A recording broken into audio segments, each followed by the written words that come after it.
அழகு என்ற பொருளாகும்.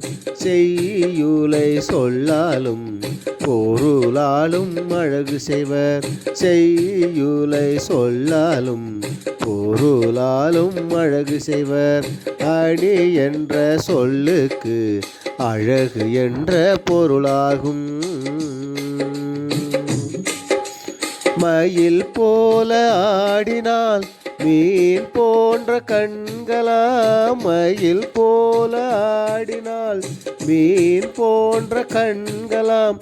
நடனம் ஆடும் பெண்ணோடு மயிலையும் ஒப்பிட்டார். பெண்களின் கண்களை மீன்களுக்கு ஒப்பிட்டார்.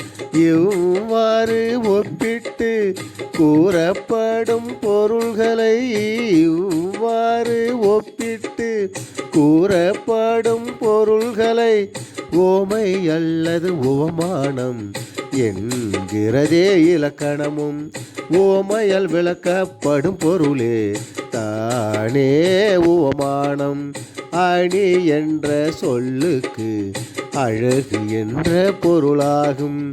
செய்யுளை சொல்லாலும் பொருளாலும் அழகு செய்வர்.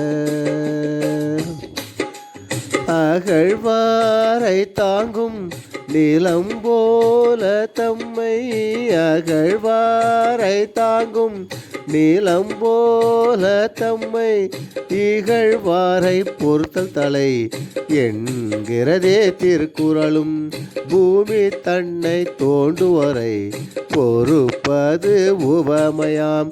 நம்மை இகழ்ந்து பேசுவோரை பொறுப்பது உவமேயமாம். நம்மை இகழ்ந்து பேசுவோரை பொறுப்பது உவமேயமாம்.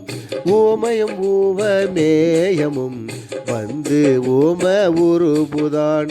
வெளிப்படையாய் வந்தாலே உவமை அணி ஆகுந்தான். அழகு என்ற சொல்லுக்கு அணி என்ற பொருளாகும். செய்யுளை சொல்லாலும் பொருளாலும் அழகு செய்வர். போல பொறைய அன்னையின அற்றுமான கடுப்பவப்ப. போல பொறைய அன்னையின அற்றுமான கடுப்பவப்ப. உழற போன்ற பிறவுமே ஓம ஊரு பூகலாம். மலர் பாதம் என்பது மலர் போன்ற பாதமாம். தொட்டனை தூவூரும் மணற்கேணி மாந்தற்கு. தொட்டனை தூவூரும் மணற்கேணி மாந்தற்கு. கற்றனைத்து ஊரும் குரலில் ஓம உருபு மறைந்தது. அதனாலே அது எடுத்துக்காட்டு ஓமையணி ஆனது. அணி என்ற சொல்லுக்கு அழகு என்ற பொருளாகும். செய்யுளை சொல்லாலும் பொருளாலும் அழகு செய்வர்.